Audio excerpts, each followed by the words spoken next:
kematian Yesus membuahkan sesuatu yang sangat-sangat nikmat bagi saudara. Tidakkah sedikit pun Anda mau mengucapkan terima kasih kepada Dia yang telah mengeksekusi Tuhan Anda? Karena Tuhan Anda mengatakan begini, Yohanes 10 nomor 17 nomor 8, tidak ada seorang pun yang mampu kemudian, tidak ada yang mampu kemudian mengambil nyawaku kecuali aku sendiri yang menyerahkannya dan berkuasa mengambilnya kembali. Tapi itu dilanggar. Apa buktinya? Ternyata dia dibunuh. Apa buktinya dia dibunuh? Markus 9 nomor 30 31. Lalu anak manusia akan diserahkan kepada manusia dan mereka akan membunuhnya. Nah tuh, berarti Tuhan Anda yang tadinya tak ada yang mampu membunuhnya ternyata dibunuh. Akibatnya apa? Dari pelaku-pelaku pembunuh ini, hebat kali ini pelaku pembunuh. Dia mengatakan bahwa tak ada yang sanggup membunuhku, tak ada yang bisa mengambil nyawaku kecuali aku menyerahkannya sendiri dan berkuasa mengambilnya kembali. Faktanya dia dibunuh. Artinya pelaku telah berhasil memberikan hadiah terindah dalam hidup saudara, yaitu keselamatan. Jadi kesimpulannya bukan Yesusnya yang pahlawan, bukan Yesusnya juru selamat. Juru selamat Anda itu adalah yang membunuh Tuhan Anda. Tanpa Tuhan Anda dibunuh, Anda mau selamat seperti apa? Seperti apa Anda ingin membunuh? Sedangkan di dalam 1 Korintus 15 nomor 17, tanpa kebangkitan sia-sialah imanmu dan kamu tetap hidup di dalam dosa. Berarti orang yang menyalib Yesus itu adalah orang yang super berjasa untuk orang Kristen. Anda menjebak diri Anda sendiri dan keyakinan Anda yang selama ini Anda anut, Anda tidak pernah renungkan, Anda tidak pernah pikirkan, hanya menikmati doktrin dan dogma selamat, kami adalah anak-anak Tuhan, bla bla bla bla bla bla bla. Ketika diurut kejadian itu, ternyata Anda berada pada sesuatu yang hampa. Silakan Anda keluar dari jebakan itu dengan alasan apa? Apakah dia pahlawan atau dia penjahat? Silakan. Kenapa sampai hari ini saya masih percaya Yesus ya, Bang Juman? Karena semua sudah tertulis di Alkitab ya. Yesus mati, Yesus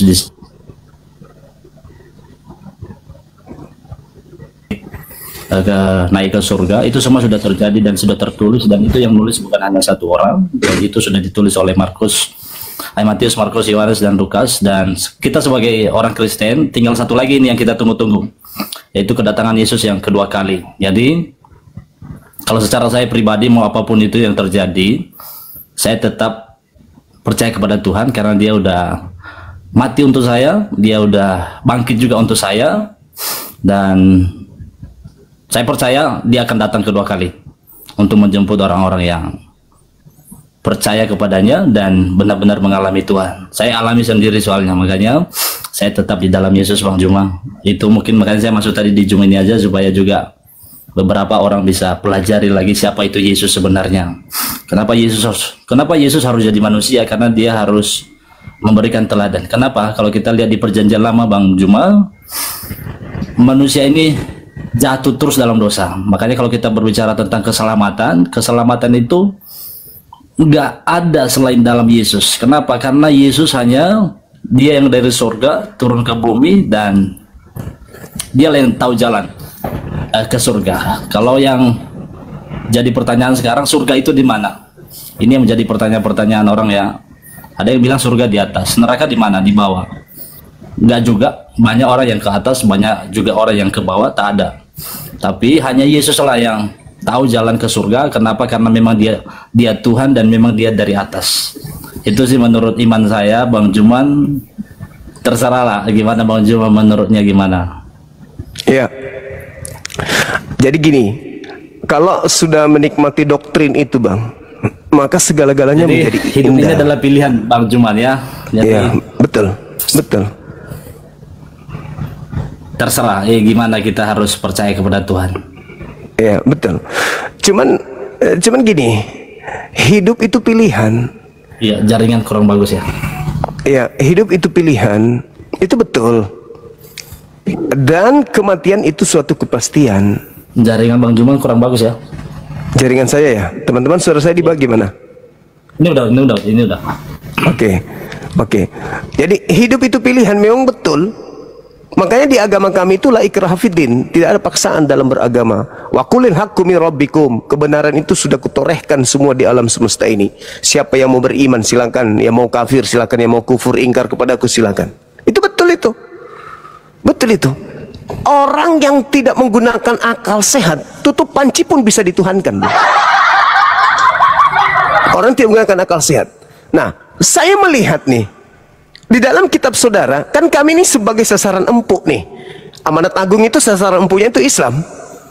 Jadikanlah seluruh bangsa menjadi pengikutku. Berarti kami harus menjadi pengikut makhluk yang keluar dari kubur. Tunggu dulu, kami menggunakan akal sehat. Kalau berbicara mengenai kaidah kebenaran, Yesusnya berpesan kepada pengikutnya Bani Israel, jangan ke bangsa lain. Sedangkan Anda bukan bangsa Israel. Matius 10 nomor 5 nomor 6. Yesus berpesan kepada ke-12 muridnya agar jangan ke bangsa lain, tetapi pergilah kepada domba-dombaku yang sesat dari umat Israel. Nah, satu hal yang perlu saya sampaikan kepada saudara. Yesus yang datang ke atas muka bumi ini sebagai jalan keselamatan bagi Bani Israel itu berpesan kepada pengikutnya, akan ada 2 oknum datang setelah aku. Yang pertama adalah roh penghibur, yang kedua adalah Yesus palsu, penyesat. Yesus mengatakan di dalam Yohanes 16, sejenak beliau belum terangkat ke langit. Apa kata Yesus? Yohanes 16 nomor 7, adalah benar jikalau aku pergi, sebab kalau aku tidak pergi, maka roh penghibur atau roh kebenaran itu tidak akan datang kepadamu. Namun kalau aku pergi, aku akan mengutus kepadamu. Itu satu. Berarti yang diutus ini sesuai dengan permintaan Yesus kepada Bapaknya di dalam Yohanes 14:16. Aku akan minta kepada Bapa agar Bapa mengutus seorang penolong lain. Seorang penolong lain ini akan datang jikalau aku pergi. Dia tidak akan pergi sebelum aku. Dia tidak akan datang sebelum aku pergi. Yohanes 16 nomor 7 nomor 8 sampai nomor 15. Ini yang satu yang datang ini adalah roh kebenaran. Yang datang yang kedua adalah penyesat. Matius 24 nomor 4 nomor 5 nomor 24 dan seterusnya. Lukas 21 nomor 8. Waspadalah kepada penyesat yang datang kepadamu dengan memakai namaku dan berkata, akulah Kristus. Berarti menurut Yesus yang datang kepada muridnya ada 2 kelompok, ada 2 oknum. Pertama adalah roh kebenaran, yang kedua adalah penyesat yang mengaku Yesus Kristus. Kalau kita lihat dalam Matius 24 nomor 4 nomor 5, Yesus berpesan kepada orang Yahudi muridnya, waspadalah kepada penyesat yang datang kepadamu dengan memakai namaku dan berkata, akulah Kristus. Jangan kamu percaya, mereka akan menyesatkan banyak orang. Berarti kalau Yesus seorang benar, ucapannya harus tergenapi dong. Ada penyesat mengaku Yesus Kristus, menyesatkan banyak orang. Berarti kami sebagai muslim ketika membaca Bible ini, ungkapan Yesus dalam Matius 24 nomor 4 nomor 5 ini, kalau ini firman Tuhan atau ini adalah sabdanya Yesus, beneran sabdanya Yesus, harus ada banyak orang sebagai pengikut Yesus palsu. Waspadalah kepada penyesat yang datang kepadamu. Ini nasihat Yesus kepada Bani Israel. Memakai namaku, berkata akulah Kristus, akulah Mesias. Jangan kamu percaya, mereka akan menyesatkan banyak orang. Sekarang pertanyaan saya, tunjukkan banyak orang di atas muka bumi ini yang mengaku sebagai pengikut Kristus selain Kristen. Kalau Kristen ini adalah pengikut Kristus yang asli, mana pengikut Kristus palsu yang banyak itu?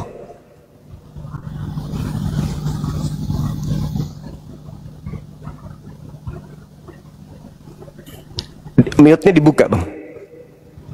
Oke, siap. Oke, Bang Juma, itu kita punya tafsiran masing-masing ya, mungkin Bang Juma. Silakan. Jadi kalau menurut saya ya, walaupun ya seperti di Indonesia inilah, mungkin pengikut Yesus mungkin ada sekitar 15% lah kurang lebih di Indonesia. 6%. 6% ya. Oke. Jadi justru saya bangga bisa terpilih sebagai orang Kristen karena memang ada firman yang dikatakan di sana ya, banyak dipanggil tapi sedikit yang terpilih. Ya, jadi yang saya imani ya itulah, saya bilang saya tetap percaya dengan Yesus, dan kita punya doktrin masing-masing, mungkin tafsiran masing-masing. Dan mungkin saya ada pertanyaan lah sama Bang Juman, kalau menurut Bang Juman keselamatan itu seperti apa sih di dalam Muslim? Kalau di dalam Kristen kan keselamatan itu kan hanya ada di dalam Yesus ya, kami percaya itu. Iya, silakan. Saya katakan tadi kalau hanya modal percaya, ya apapun itu. Cuman masalahnya sekarang ini, Anda sebagai orang yang memegang kitab ini, tentu kalau Anda rajin membaca kitab ini, di situ Yesus mengatakan kepada orang Yahudi, waspadalah kepada penyesat yang datang kepada kamu, memakai namaku dan berkata, akulah Kristus. Mereka akan menyesatkan banyak orang. Berarti Yesus mengatakan ada penyesat datang memakai nama Yesus Kristus, di mana penyesat ini, Yesus Kristus ini, yang palsu ini akan menyesatkan banyak orang. Mana banyak orang yang disesatkan oleh Kristus itu, sedangkan pengikut Kristus di muka bumi ini cuma satu, yaitu Yesus, yaitu Kristen. Entah itu Katolik, entah karismatik, entah itu apa. Yang pasti pengikut Kristus itu ya Kristen. Kalau ada pengikut Kristus yang lain, ya mana, Hindu enggak, Buddha enggak, ateis kagak, Islam apalagi. Ya satu-satunya hanya kalian. Matius 7 nomor 15, nomor 22, nomor 23, pada hari terakhir nanti banyak orang akan berseru kepadaku, Tuhan, Tuhan, bukankah kami bernubuat pakai namamu, bermukjizat pakai namamu, mengusir setan pakai namamu? Pada saat itulah aku Yesus akan berterus terang kepada mereka, enyahlah daripadaku, aku tidak mengenal kalian, kalian semua adalah pembuat kejahatan. Itu siapa itu, Bang? Di luar Kristen ada nggak yang memanggil Yesus Tuhan, bernubuat, mengusir setan, bermukjizat pakai nama Yesus selain Kristen? Ya, mungkin kalau Bang Juma ya, mungkin dulu pernah jadi Kristen ya. Jadi selama Yesus di dunia, pengikut Yesus itu bukan hanya murid-murid Yesus saja, tapi ada beberapa kelompok yang ikut Yesus pada saat itu. Termasuklah orang-orang Farisi, termasuklah murid-muridnya. Dan itu selalu mereka mempertanyakan hal-hal seperti itu untuk menjebak Yesus. Apakah Yesus ini benar-benar Tuhan gitu loh. Makanya ketika kita baca Yohanes 13 ayat 3, ya di sana dikatakan apakah Yesus, apakah guru ini akan benar-benar jadi Yesus? Saya baca di Yohanes 13 ayat 13 ya, biar lebih jelas Bang Juman. Kan ini yang selalu menjadi pertanyaan orang-orang yang di luar Tuhan Yesus. Di sini dikatakan Yohanes 13 ayat 13.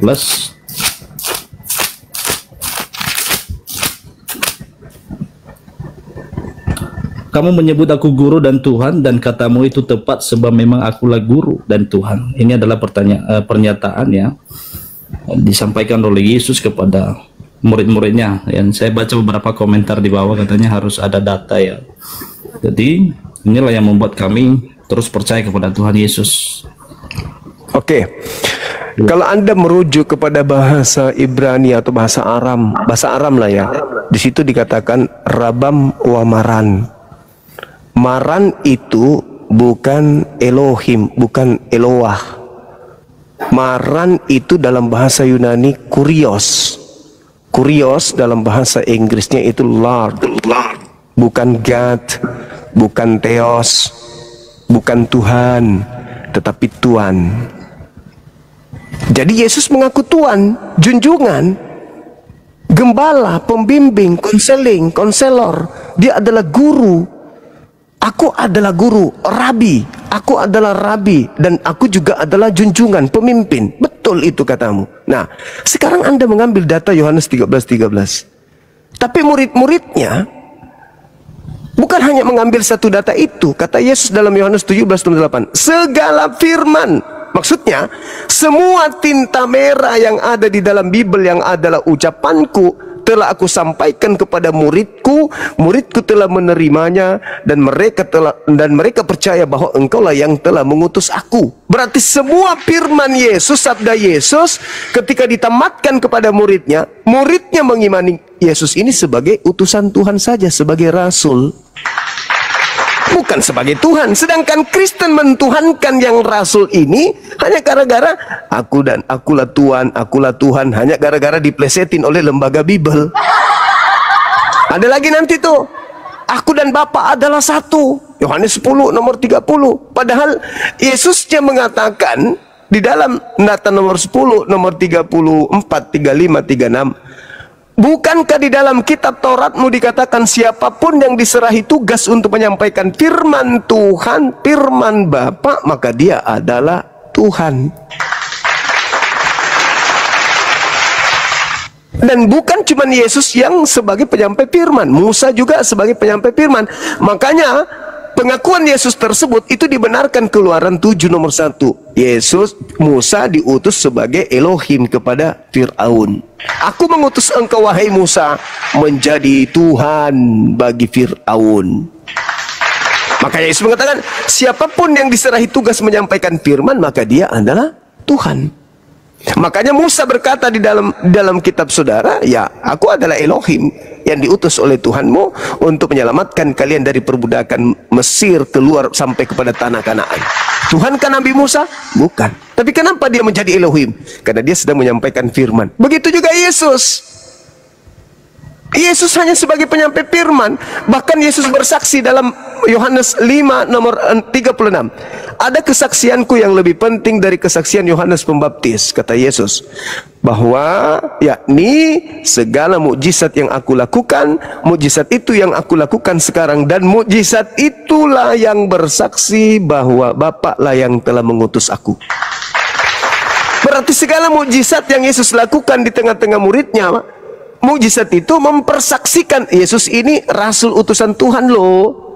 Tapi muncul Kristen dari belakang, di luar Bani Israel, malah melantiknya menjadi Tuhan. Kenapa? Karena itu tadi, waspadalah kepada penyesat yang datang kepadamu memakai namaku dan berkata akulah Yesus Kristus. Dia akan menyesatkan banyak orang. Berarti banyak orang yang disesatkan ini adalah di luar dari kelompok murid. Karena murid hanya percaya sebagai rasul utusan Tuhan. Yesus hanya mengatakan aku adalah rasul utusan Tuhan. Yohanes 17 nomor 3. Hidup kekal itu adalah mereka mengenal engkau satu-satunya Tuhan yang benar dan mengenal Yesus Kristus yang engkau utus. Hidup kekal adalah mengenal Yesus sebagai utusan Tuhan atau Tuhan? Yesus mengatakan utusan Tuhan. Tapi Kristen, ya Yesus itu Tuhan. Berarti Kristen lah yang kena sasaran daripada Yesus penyesat tadi. Makanya sampai hari ini Bung, antara Yahudi dengan orang Kristen itu berbeda. Kenapa berbeda? Mana keturunan murid-murid Yesus yang 11 orang itu? Mana? Kenapa mereka tidak menjadi pelopor Kristen? Kenapa kemudian jadi Kristen adalah orang Roma? Siapa orang Roma ini? Tidak ada nabi yang diutus kepada orang Roma. Tidak ada kemudian kitab suci yang diwahyukan kepada orang Roma. Mereka hanya menjadikan perjanjian lama ini dari terjemahan kitabnya orang Yahudi. Perjanjian baru ini hanyalah kanonik, kitab-kitab yang dikanon, yang dipilih-pilih mereka pada saat mereka ingin menggabungkan kitabnya orang Yahudi berbentuk terjemahan. Maka lolos 4 kitab, Lukas, Markus, Matius, Yohanes. Dan ingat, Matius ini bukan murid Yesus, Yohanes bukan murid Yesus. Maksudku pengarang buku Matius bukan tulisan murid Yesus, dan buku Yohanes juga bukan tulisan murid Yesus. Mana buktinya? Anda baca dalam Matius 9 nomor 9. Penulis buku Matius bukan murid Yesus. Anda baca Yohanes 21 nomor 24. Penulis buku Yohanes bukan murid Yesus. Lukas, kitab Lukas bukan murid Yesus. Markus bukan murid Yesus. Paulus bukan murid Yesus. Berarti ini catatan orang-orang yang gemar menulis, yang melakukan penyelidikan antara apa yang terjadi antara Yesus dengan murid-muridnya. Makanya Lukas mengatakan, Theophilus yang mulia, aku melihat banyak orang yang menyusun cerita-cerita tentang peristiwa-peristiwa yang terjadi di antara kita. Maka aku merasa terpanggil untuk menyusunnya kembali, untuk mempersembahkan kepadamu wahai Theophilus. bukan firman Tuhan, hanya kajian-kajian yang dihasilkan dari penyelidikan-penyelidikan yang terjadi tentang Yesus, murid-muridnya, dan juga bangsa Israel pada zaman itu. Makanya Yesus tidak memberikan validasi tentang buku ini. Yesus tidak mengenal kitab ini. Tidak ada validasi Yesus, tidak ada legitimasi dari Yesus. Buku ini bercerita tentang Yesus betul, tapi Yesus tidak pernah memberikan validasi kepada penulisnya. Begitu saudaraku. Silakan. Oke, Bang Juma luar biasa, mantap sekali. Jadi kalau menurut Bang Juma, keselamatan itu ada di mana? Kalau iya. Kalau nggak dari Yesus, ya, selain Yesus. Jadi gini, keselamatan itu pada kaumnya Nabi Musa ketika mereka percaya kepada Nabi Musa dan percaya kepada Tuhannya Nabi Musa. Keselamatan itu ada pada pengikut Yesus, yaitu Bani Israel, ketika mereka menerima Yesus sebagai rasul utusan Tuhan kepada mereka dan percaya kepada Tuhan yang mengutusnya. Di luar Bani Israel, keselamatan itu hanya ada pada baginda Rasulullah Muhammad SAW. Saya pertanggungjawabkan kalimat saya. Yang pertama, Yesus tidak diutus kepada seluruh manusia. Yesus hanya diutus kepada domba yang sesat dari umat Israel. Oke, Bang Suma salah, Bang Suma keliru. Yang benar yang mana? Yesus untuk seluruh umat manusia. Oke, mari kita buktikan. Di dalam Galatia 4 nomor 5, Paulus sendiri mengatakan Yesus menebus orang-orang yang takluk di bawah hukum Taurat. Pertanyaan saya, apakah orang Kristen ini adalah orang yang takluk di bawah hukum Taurat? Tidak. Orang Kristen bukan penganut Taurat. Taurat itu hanya milik Bani Yakub. Di mana dalilnya? Ulangan 33 nomor 1 sampai 4. Musa diperintahkan untuk memberikan peringatan, pengajaran, perintah, larangan kepada Bani Israel. Dan hukum-hukum yang datang kepada Musa adalah hak milik kepunyaan Bani Yakub. Mazmur 147 nomor 19 nomor 20. Hukum-hukumku yang kuberikan kepada Yakub dan aturan-aturanku yang datang kepada Israel tidak aku berikan kepada bangsa lain.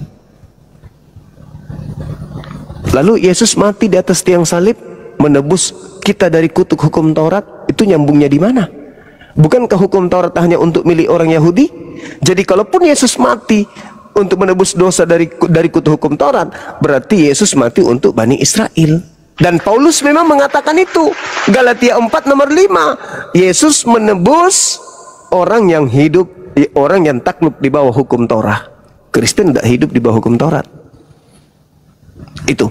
Nah, sedangkan Nabi Muhammad di dalam Al-Quran jelas mengatakan, ya ayuhan nas, wahai seluruh umat manusia, inni rasulullahi ilaikum jami'a, aku ini adalah utusan Tuhanmu kepada kalian semuanya. Makanya Yesus menubuatkan akan datang seorang penghibur, penolong. Dialah yang akan menghibur, menginsapkan dunia akan dosa-dosa, mengajarkan segala hukum-hukum, dan mengajarkan tentang keadilan. Sekarang kalau saudara mengaku sebagai orang Yahudi, sebagai pengikut Yesus, Anda akan dihantam oleh Wahyu 3 nomor 9. Orang yang mengaku keturunan Yakub, keturunan Israel, tapi sesungguhnya tidak demikian, maka mereka adalah jemaat iblis. Itu Wahyu sendiri yang mengatakan itu. Sedangkan saudara bukan Bani Yakub, saudara bukan Bani Israel. Ngaku sebagai Bani Israel, kata Wahyu 3:9, mereka ini adalah jemaat iblis. Kata Yesus, hanyalah daripadaku kalian semua adalah pembuat kejahatan. Ingat bung, yang disebut domba itu hanya Bani Yakub. Dalilnya ada di Yeremia 50 nomor 17. Yang Bani Yakub, domba adalah Bani Yakub. Berarti anak-anak Yakub lah yang disebut domba. Sedangkan kita orang Indonesia bukan Bani Yakub. Termute saudara, mute, dibuka. Itulah yang kami alami sebagai orang Kristen, termasuk karismatik yang sekarang. Ya, keselamatan itu sekarang itu kami imani adalah kasih karunia. Sebenarnya itu bukan untuk kami, sebenarnya itu memang benar tadi yang Bang Juma bilang, itu sebenarnya untuk orang-orang Israel. Karena orang-orang Israel itu adalah orang pilihan Tuhan. Tetapi itulah ketika Yesus bilang, ketika murid-muridnya nggak percaya Yesus bangkit, adalah Thomas, dia katakan, kalau benar-benar kamu bangkit, mana tandanya ya? Akhirnya kan Yesus menunjukkan diri kepada murid-muridnya waktu itu, dan di situ dikatakan berbahagialah orang-orang yang tidak melihat namun percaya. Ya itulah kamilah orang-orang sekarang itu. Walaupun kami belum melihat, tapi kan percaya apa yang sudah tertulis di dalam Alkitab, bahwa keselamatan itu hanya ada di dalam Yesus, dan Yesus itu adalah Tuhan yang hidup, yang sudah mati dan bangkit untuk kami. Itu sih Bang Juman, mungkin itu saja sih pada malam. Ya, makasih Bang, makasih. Saya menghargai itu iman saudara. Silakan. Ya. Salam kenal ya Bang ya, saudara Ya. Berkat. Terima kasih ya. Saya di Batam Bang, di Batam. Oke. Saya Makassar, Sulawesi.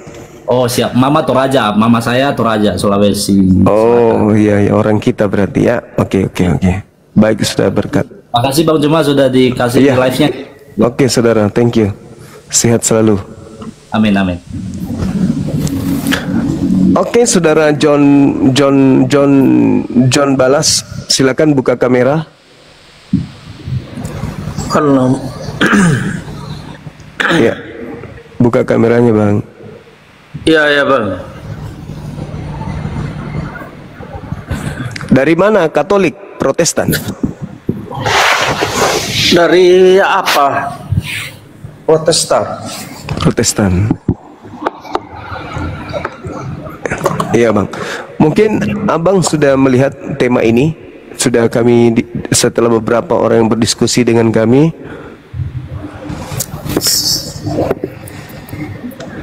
Pahlawan. Iya.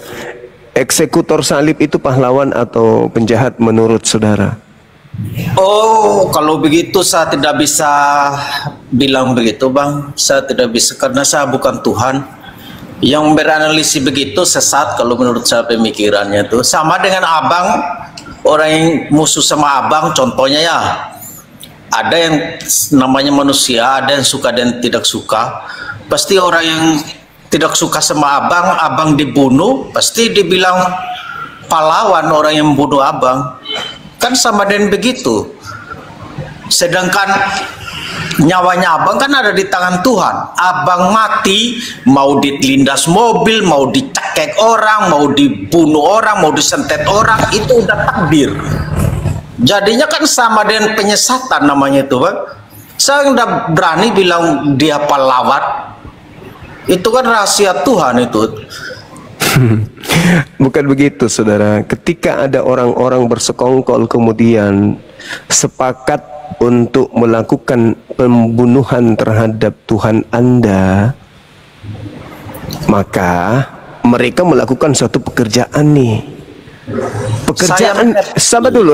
Pekerjaan yang mereka lakukan itu berdampak kan saya minum air tapi saya dengar ini Abang ngomong. Berdampak kepada keselamatan saudara. Itu loh pertanyaannya muncul kemudian. Ketika orang ini bekerja, orang ini berkongko-kongko, orang ini berusaha sampai dia harus melakukan kesaksian palsu, ternyata ada hasilnya. Nah, menurut saudara, pekerjaan mereka ini pekerjaan yang jahat atau pekerjaan yang baik? Berusaha membunuh Yesus itu pekerjaan jahat atau pekerjaan baik?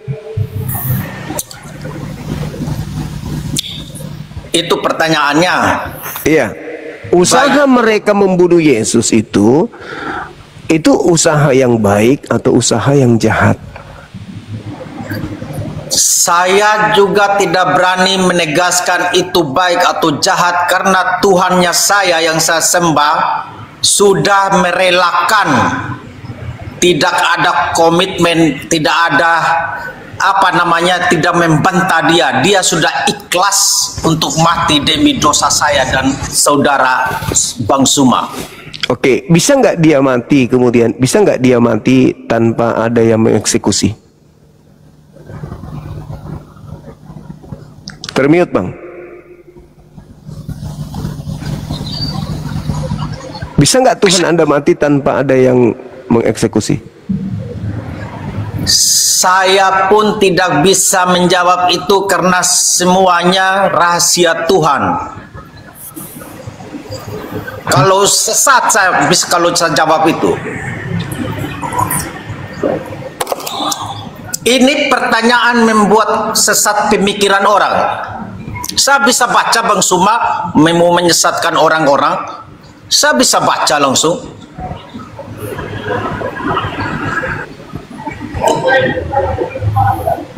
Maksudnya kan abang sudah menikmati hasilnya. Masa Saya bukan saya aja yang menikmati, seluruh dunia. Ya itu berarti yang membunuh Tuhan Anda ini pahlawan atau penjahat sih? Saya sudah bilang saya bukan Tuhan, saya tidak mau. Tapi Anda sudah menikmati hasilnya. Anda sudah menikmati hasilnya. Tuhannya saya ikhlas dengan kematiannya untuk membawa saya ke jalan yang benar.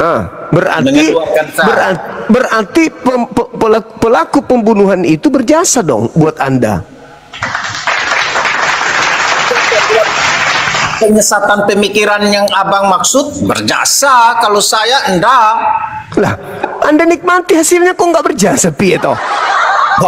Anda merasa selamat kan sekarang? Sekarang saya bilang begini sama Bang Suma, kan saya sudah kasih contoh. Saya ini kalau sudah jawab begitu berarti sama dengan Bang Suma mati saya bunuh ya. Seandainya saya bono Bang Suma. Terus orang yang tidak senang sama Bang Suma itu pasti senong dia karena saya sudah bono Bang Suma. Kan sama dengan begitu saya. Saya bukan begitu Bang Suma. Lah sekarang Anda senang nggak?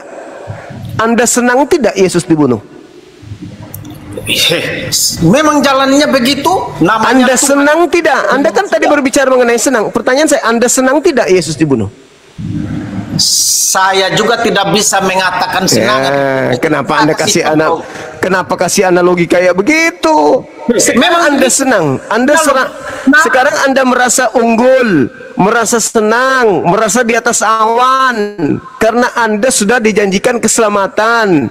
Anda nikmati kan itu usaha siapa? Itu usaha siapa? Ini keselamatan dunia. Iya, apalagi keselamatan dunia. Anda sudah nikmati kan? Itu mati bukan karena dengan eksekutor salib pahlawan. Lalu yang memberikan itu siapa? Yang memberikan keselamatan itu siapa? Tuhan saya yang menderita mati demi dosa saya. Bisa nggak Tuhan Anda menderita mati tanpa ada eksekusi? Bisa nggak? Itu rahasia Tuhan. Giliran itu rahasia Tuhan. Itu rahasia Tuhan. Giliran Anda menikmati bukan rahasia Tuhan. Rahasia Tuhan apa lagi? Sudah terbukti Tuhan Anda dibun-bun sama mereka, kok rahasia Tuhan? Tinggal Anda yang menjawab dengan jujur. Anda mau mengucapkan terima kasih atau tidak kepada yang membumbun Tuhan Anda? Kok rahasia Tuhan pula yang dia bawa? Saya tidak bisa terima kasih Bang Suma karena itu tidak berani saya nyatakan dia pahlawan seperti yang menyesatkan pemikiran yang berarti Anda lebih iblis dari mereka.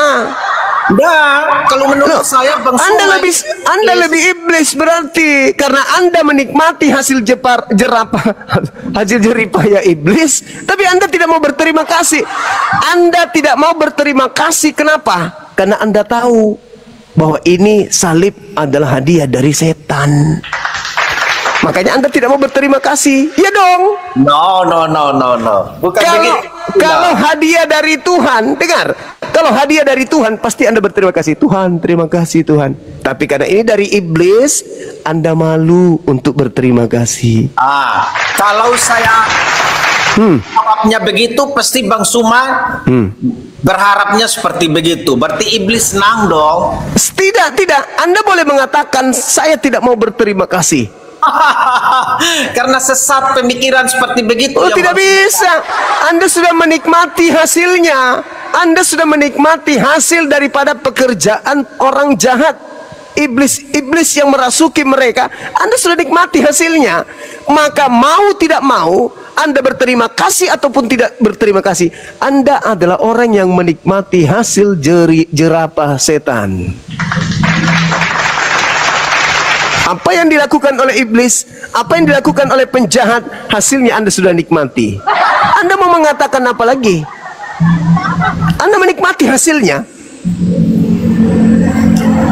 Contoh Bang Suma, cuma ngomong dulu bagaimana itu menurut Bang Suma ini topik ini tuh bagaimana? Ini benar nggak menurut Bang Suma ini topik ini? Benar sekali, orang Kristen merasa bukan lagi hamba Tuhan. Itu dia, karena Bang Suma itu tidak selevel sama kita.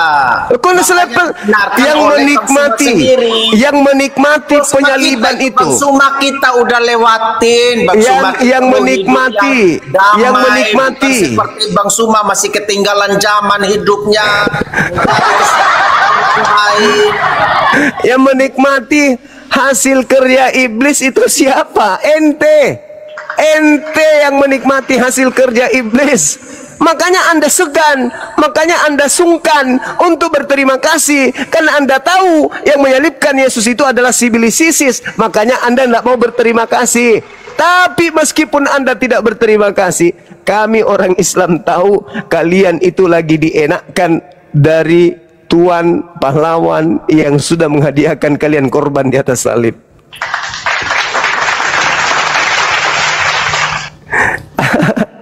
Anda sedang menikmatinya. Anda sedang berenang di muara. Anda sedang berenang di lautan kenikmatan yang dipersembahkan iblis kepada Anda. Upaya iblis, upaya penjahat untuk membunuh Tuhan Anda berhasil. Hasilnya Anda nikmati sekarang. Anda berleha-leha, Anda menjadi anak Tuhan, Anda menjadi pewaris surga. Tapi mimpi. Kenapa saya katakan mimpi? Penjahat tidak mungkin menghadiahkan keselamatan. Camkan itu. Tapi penjahat bisa mengiming-imingi, penjahat bisa menghalusinasikan, penjahat bisa bermimpi, membuat orang bermimpi, memberikan keselamatan kepada mereka. Tapi giliran mereka matang, masuk ke kubur, mereka justru kekal di neraka. Anda boleh bermimpi, wah kami anak Tuhan, kami ini pewaris surga. Boleh Anda menghayal, boleh. Sebagaimana iblis menjanjikan Adam, jika engkau makan buah pengetahuan hidup dan baik dan jahat, benar apa? Baik dan jahat, engkau akan hidup kekal di sini. Ternyata hasilnya enggak sesuai dengan kenyataan. Inilah yang Anda rasakan sekarang. Anda menikmati hasil dari si iblis sisis. Si iblis sisis merasuki Yudas. Imam kepala membuat kesaksian palsu. Mahkamah agama membuat tipu muslihat. Hasilnya ada penyaliban. Siapa yang tepuk tangan dari hasil penyaliban? Anda. Siapa yang menikmati hasilnya? Anda. Siapa yang terbuai dengan kerjaan iblis? Anda. Siapa yang kemudian terlena dengan pekerjaan iblis? Anda. Siapa yang menerima kado terindah dari iblis? Anda. Siapa yang menghayal jadi anak Tuhan? Anda. Siapa yang tidak lagi menyembah Tuhan? Anda.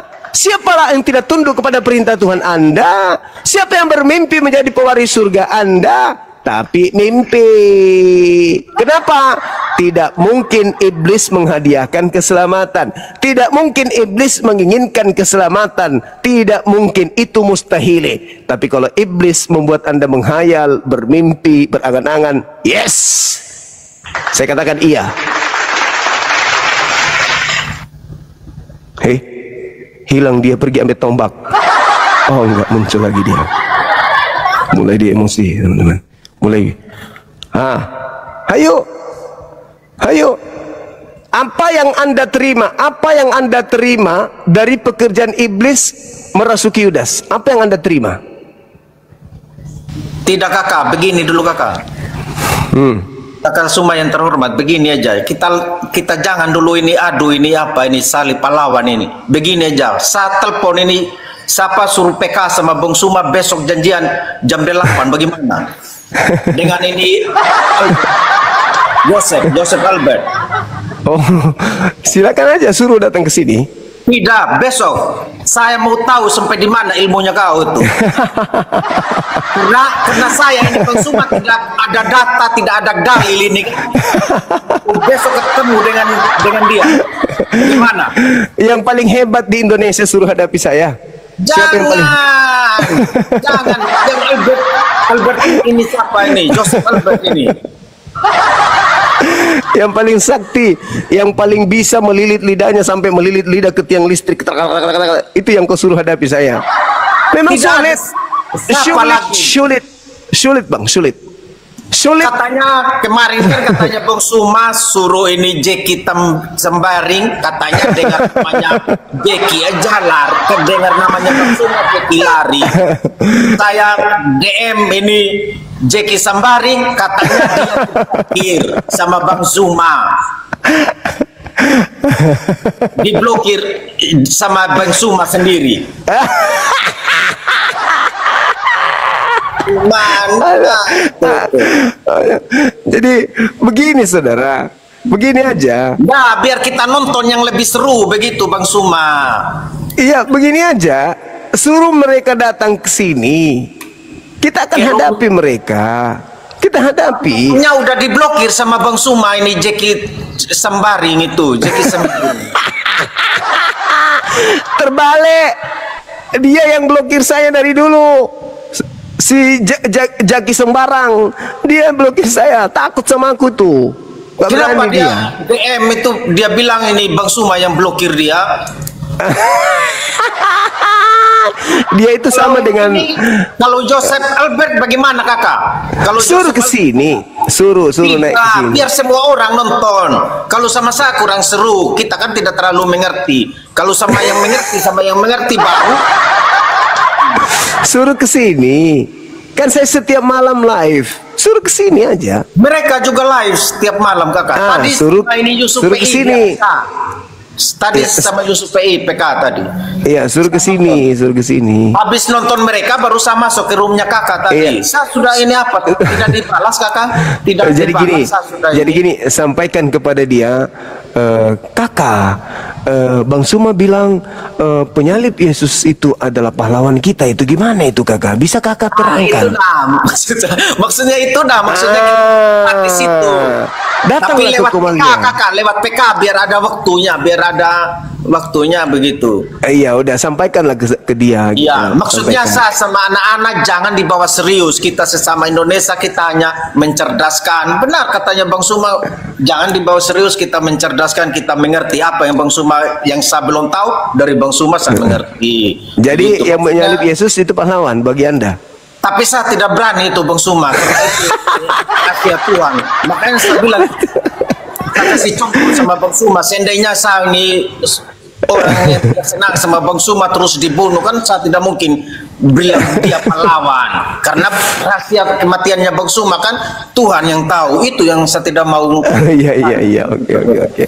Nanti Oke, saya oke. ini bilang pahlawan sesat. Saya berpikir saya tidak mau. Kalau bilang penjahat, Sama juga tidak mau.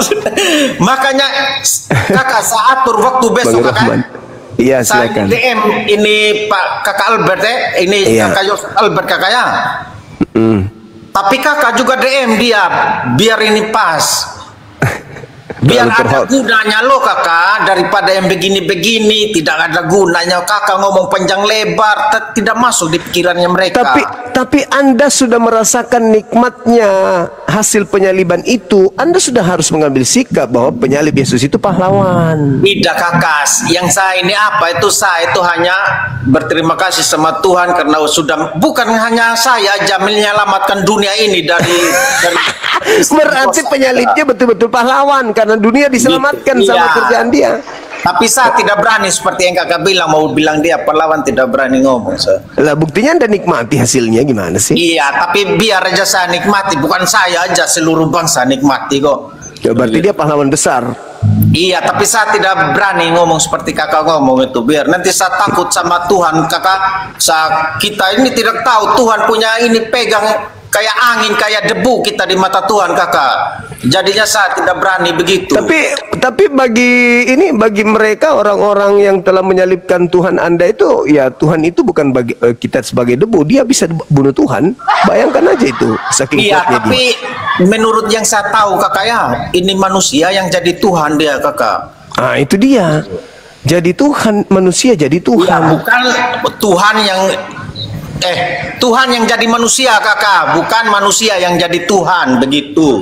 Nah, setelah jadi manusia, iya. setelah dia jadi manusia, yang jaga alam semesta siapa? Namanya yang berkuasa, terserah dia sudah yang atur, masa saya Tapi bagaimana maha kuasa dia sudah jadi manusia? makanya saya bilang kakak lebih bagus lagi PK besok sama Joseph Albert itu biar seru. Ya udah, sampaikan ke dia, sampaikan aja, Iya. suruh naik ke sini. Ya. Kakak, saya mau istirahat juga. Ini sudah jam 2 di sini, kakak. Ya. Nanti mau tidur, ucapkan ini: terima kasih wahai iblis yang telah menyerahkan Tuhan kami di atas tiang salib. Berkat jasamu aku bisa selamat. Gitu ya. Dah, itu biar kakak. Kita jauh udah ada doa kami jangan Pagi Bang Juma, selamat Iya. pagi juga Bang John. Iya, pagi Bang, pagi. Iya. kakak Suma, beta pulang, beta ini dulu mau tidur dulu kakak. Kakak orang mana? Jangan lupa berdoa, kakak. Kupang. Jangan lupa berdoa tadi, doa yang tadi. Doa bapak kami aja kakak Suma. Orang Kupang di mana? Beta orang Atambua nih. Beta di Bali kakak. Oh, oke.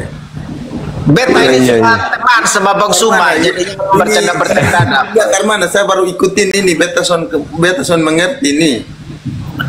Yesus jadi pahlawan kah?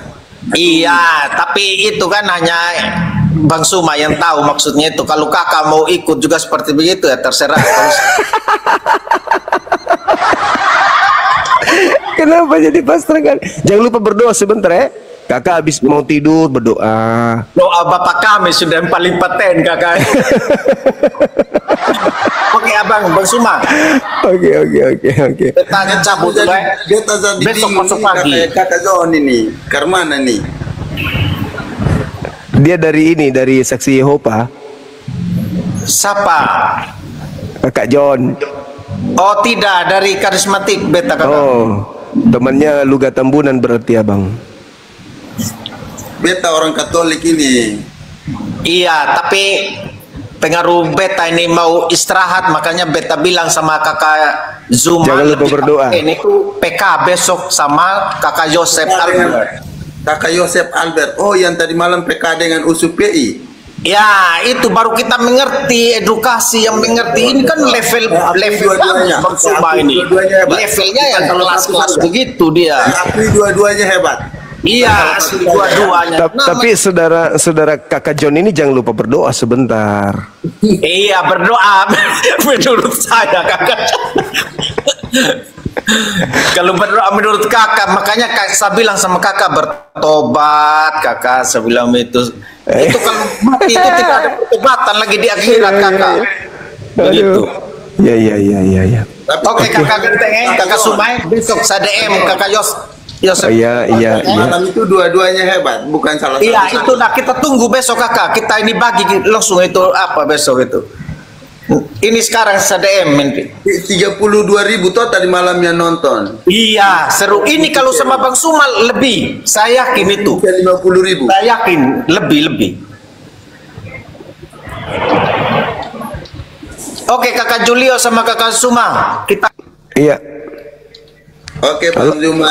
Oke, Tadi Bang. kemarin dulu kita bahas kan tiba-tiba room cut. Saya juga Siap. tidak ada finalnya saya nggak tahu itu. Artinya kesimpulannya saya tidak dapat karena tiba-tiba room cut yang pernah saya naik dengan Bang Juma yang bahas tentang. Tapi Iya. nggak apa-apa. Silakan bang. Kali ini saya mau tanya, ini saya juga baru dapat ini eksekutor salib pahlawan. Itu pertanyaan bang. Apakah penyalib Yesus itu pahlawan atau penjahat? Nah, cuman karena komalnya tulisannya nggak bisa panjang, jadi disingkat aja gitu. Yang jelas Bang Zuma ini menurut perspektif saya, ya tentu bukan pahlawan. Bukan pahlawan, berarti penjahat. Iya, Berarti penjahat menghadiahkan keselamatan kepada abang ini. bukan seperti itu Bang Zuma. Hasil kerja mereka Anda nikmati kan bang?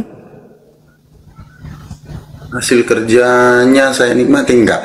Kalau Kalau yang disalibkan itu sudah menjadi visinya Yesus itu. Nah, Bukan karena yang terlibat di sana, kan ada ini yang terlibat. Ada beberapa oknum termasuk iblis juga terlibat di sana. Nah, kalau mereka tidak menyalibkan kemudian Yesusnya, ya bagaimana caranya abang bisa selamat? tidak, kalau tanpa mereka juga pasti terjadi penyaliban. Hah? Gimana? Siapa yang salib? Ya, kalau contohnya tanpa adanya, artinya di sini iblis menjadi pahlawan, eksekutor. Siapa eksekutor di sini?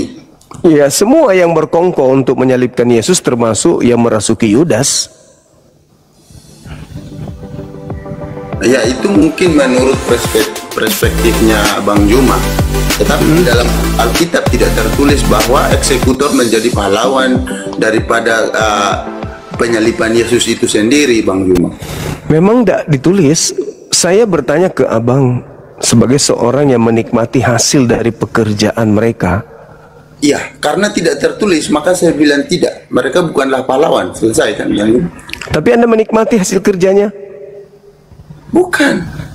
Itu karena sudah dituliskan, sudah dinubuatkan bahwa Yesus harus mati. Ya karena itu bang, dia mati itu karena melibatkan orang-orang yang ingin mengeksekusi dia. Tampak kemudian mereka sebagai pelaku firman yang terlibat dalam penggenapan nubuat. Ya Tuhan Anda tidak mati, siapa yang mau membunuhnya kalau tidak ada mereka? Bunuh diri. Karena itu sudah dituliskan, maka hal itu harus terjadi walaupun tanpa mereka. Kalau tanpa mereka pun hal itu harus terjadi. Yesus itu harus disalibkan.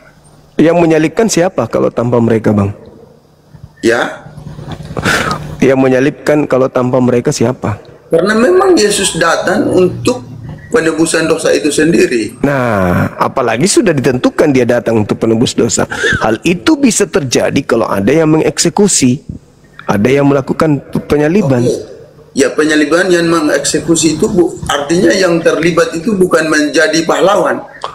Faktanya Anda nikmati hasil kerja mereka. Bingung saya, Bang Juma. Bingung. Kalau mereka tidak mengeksekusi Tuhan Anda, bisakah Anda selamat?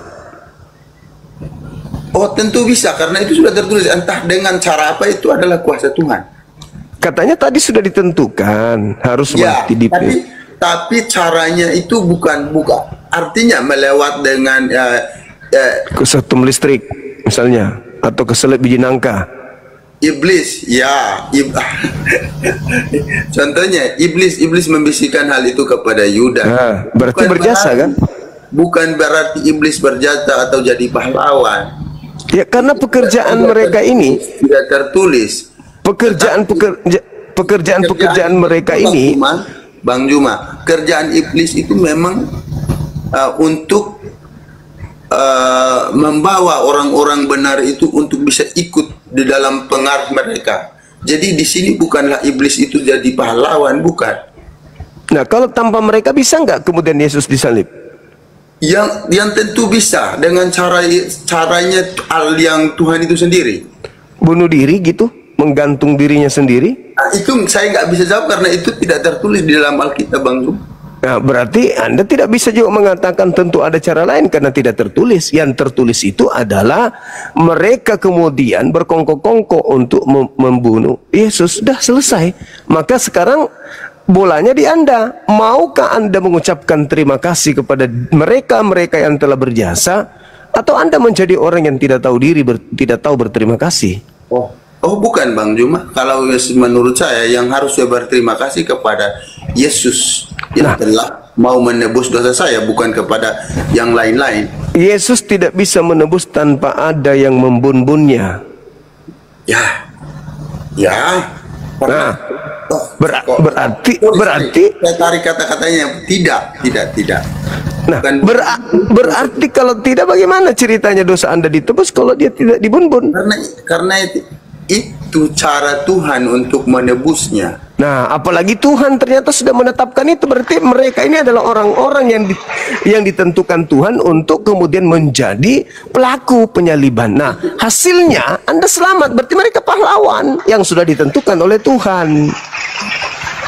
Kalau Bang Juma, kalau memang itu tertulis di dalam Alkitab, maka nggak apa-apa saya menerima itu. Tapi karena ini tidak tertulis, ini kan Bang Juma bikin satu pertanyaan, maka saya menjawabnya tidak, karena mereka tidak dijadikan pahlawan untuk penebusan dosa saya, karena itu sudah menjadi cara Tuhan untuk menyelamatkan umatnya atau memperbaiki hubungan kembali manusia dengan Allah itu, sehingga tidak ada jarak antara manusia dengan Allah.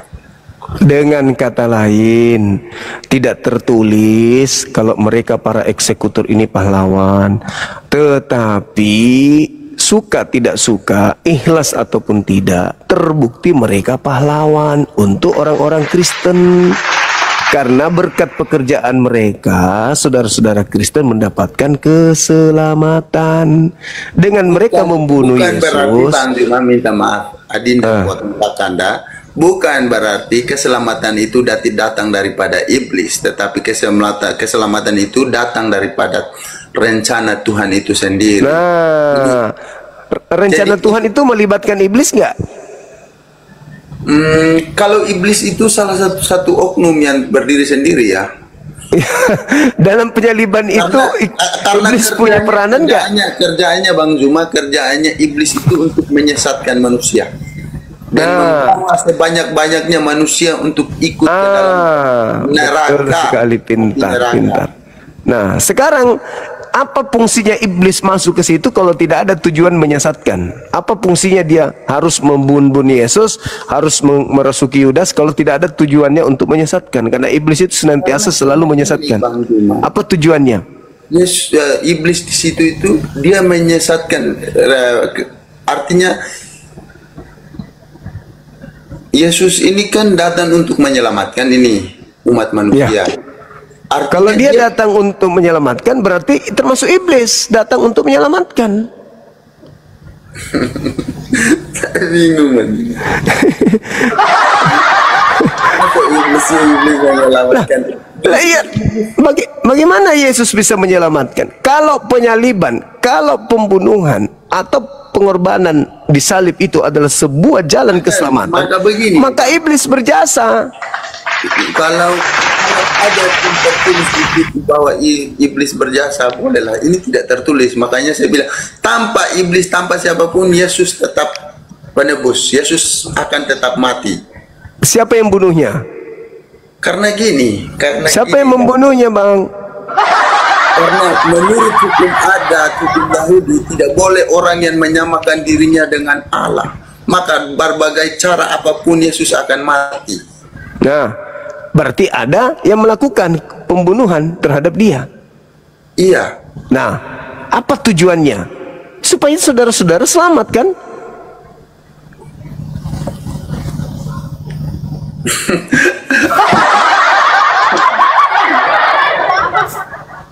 Iya dong. Itu sudah pasti itu sudah garis final, tidak bisa tidak. Nah, karena ini Bang Juma, intinya Bang Juma, semuanya itu rancangan Tuhan. Apalagi Tuhan yang merancang, sudah pasti. Ternyata Tuhan yang merancang, berarti mereka ini adalah pelaku rancangan Tuhan. Berarti mereka adalah terlibat di situ sebagai oknum-oknum yang terlibat di dalam misi penyelamatan terhadap Kristen. Bang Juma lah, intinya tidak tertulis. Intinya tanpa mereka juga tetap diselamatkan. Kok jadi terserah saya? Kan yang menerima itu bukan saya, Bang. Saudara yang menerima karya setan, karya iblis tersebut, saudara yang terima, bukan saya. Kok jadi saya yang terserah? Karena ini pertanyaannya, eksekutor adalah apakah pahlawan? Tentu saya jawabnya tidak. Ya, Anda menjawabnya tidak. Sama seperti Anda mengatakan bahwasanya Jenderal Sudirman bukan pahlawan, tapi Anda nikmati Indonesia merdeka dari penjajah. Sama, Anda mengatakan mereka bukan pahlawan, tapi Anda nikmati hasil kerja mereka, yaitu Anda menjadi selamat karena mereka berhasil membunuh Tuhan Anda. Coba kalau misalnya Yesus tidak berhasil dibunuh, begitu mereka datang, Yesus angkat pedang. Ting! Siapa bisa lawan saya? Ayo maju, maju, maju, maju. Nggak ada yang bisa bunuh. Ini Bang Juma, bukan berarti Yesus tidak melawannya. Di Matius 26, 27, 51 itu Yesus pernah berkata, ada kan salah satu murid daripadanya mengeluarkan pedang untuk membunuh. Tapi Yesus berkata, bukan berarti saya tidak bisa masukkan pedangmu, bukan berarti saya tidak bisa melawan mereka. Saya bisa datangkan malaikat untuk bisa melawan mereka. Tetapi hal ini harus terjadi untuk mengenapi apa yang telah tertulis pada saya. Itu berarti Yesus mengizinkan mereka melakukan pembunuhan terhadap dirinya. Berarti orang-orang ini berjasa, Bang. Itu